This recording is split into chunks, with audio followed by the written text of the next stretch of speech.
بسم اللہ الرحمن الرحیم۔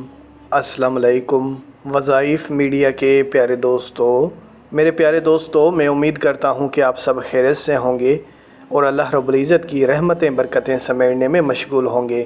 پیارے دوستو، اللہ رب العزت نے ہمیں اشرف المخلوقات کا درجہ دیا اور ہمیں بے حساب نعمتوں سے نوازا، لیکن پھر بھی ہم اللہ رب العزت کے نعمتوں کی ناشکری کرتے ہیں۔ اور یقین کریں، جو لوگ ناشکرے ہوتے ہیں وہ اپنی زندگی میں کبھی کامیاب نہیں ہو سکتے۔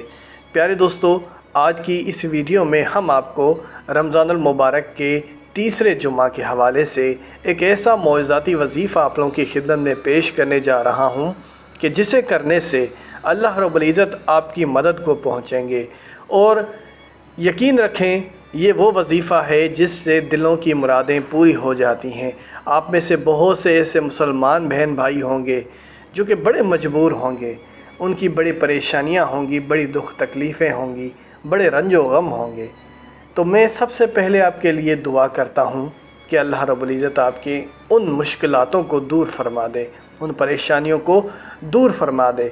اور اگر آپ خصوصی اپنے لیے دعا منگوانا چاہتے ہیں تو کمنٹ میں اپنا نام ضرور تحریر کیجئے گا، ہم آپ کا نام لے کر آپ کے لیے ضرور دعا مانگیں گے۔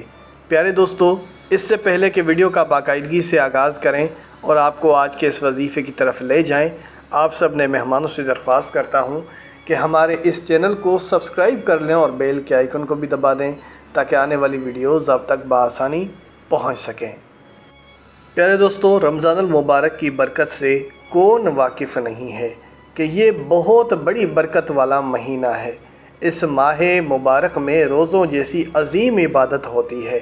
اسی ماہ مبارک میں قرآن حکیم جیسی عظیم کتاب نازل ہوئی، اور اسی ماہ مبارک میں اعتکاف جیسی عبادت ہوتی ہے، اور اسی ماہ مبارک کا آخری عشرہ اتنی بڑی برکت والا ہے کہ حضور نبی کریم صلی اللہ علیہ وآلہ وسلم اس آخری عشرے میں بہت زیادہ عبادات میں مشغول رہتے۔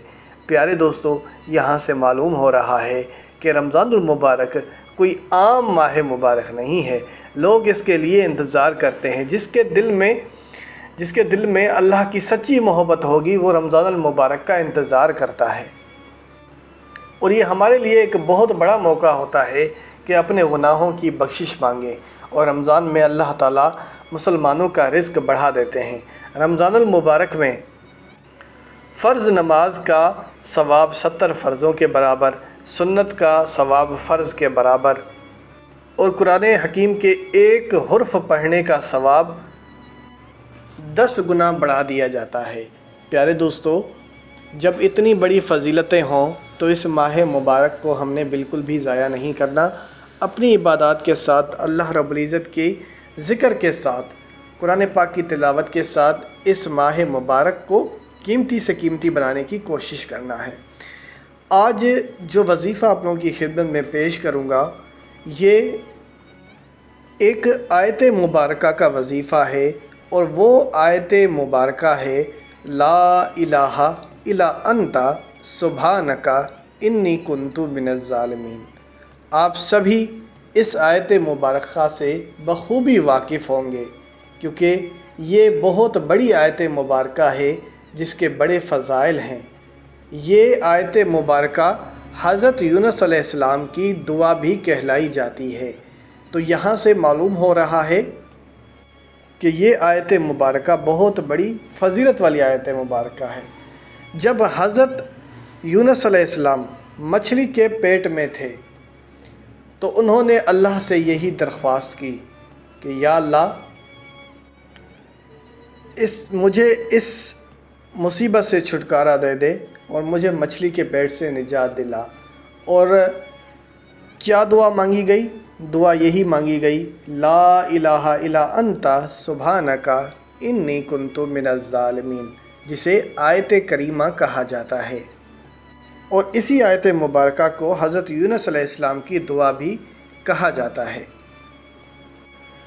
تو یہ آیت مبارکہ ہے جس کا ہم آپ کے سامنے وظیفہ پیش کریں گے۔ دوسری طرف دیکھیں تو جمعۃ المبارک جیسا عظیم دن ایک حدیث پاک میں آتا ہے کہ جمعے کا دن ہفتے کے تمام دنوں کا سردار ہے، اور مسلمانوں کے لیے جمعے کا دن عید کے دن کے برابر ہے۔ تو ایک طرف ماہ مبارک یعنی رمضان المبارک جیسا بابرکت مہینہ، دوسری طرف جمعے کا دن ہو تو اس دن میں 4 چاند لگ جاتے ہیں اور آپ کے لیے اس میں بڑے فضائل آ جاتے ہیں۔ تو بہرحال وظیفے کا طریقہ کار سن لیتے ہیں۔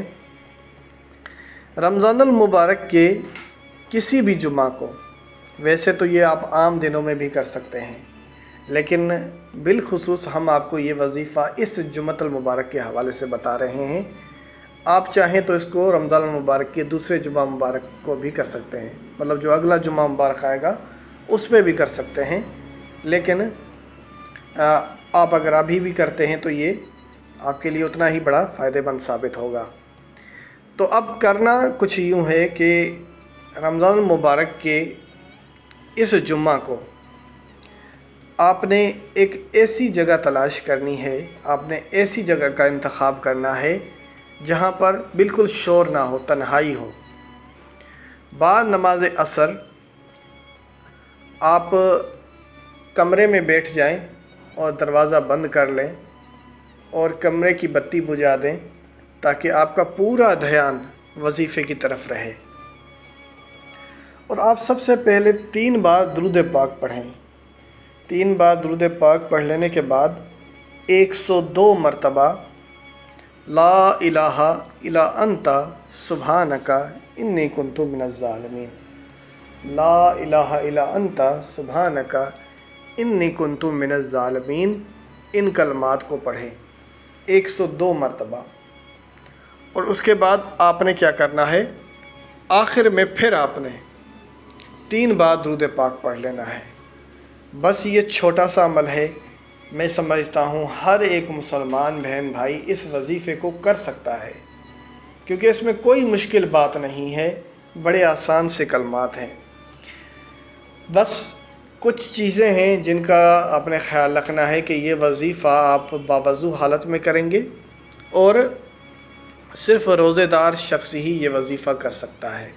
عام دنوں میں تو آپ کوئی بھی یہ شخص وظیفہ کر سکتا ہے، لیکن رمضان میں صرف روزے دار ہی یہ وظیفہ کر سکتا ہے۔ اور خواتین کے لیے یہ ہے کہ مخصوص ایام کی حالت میں یہ وظیفہ نہ کریں۔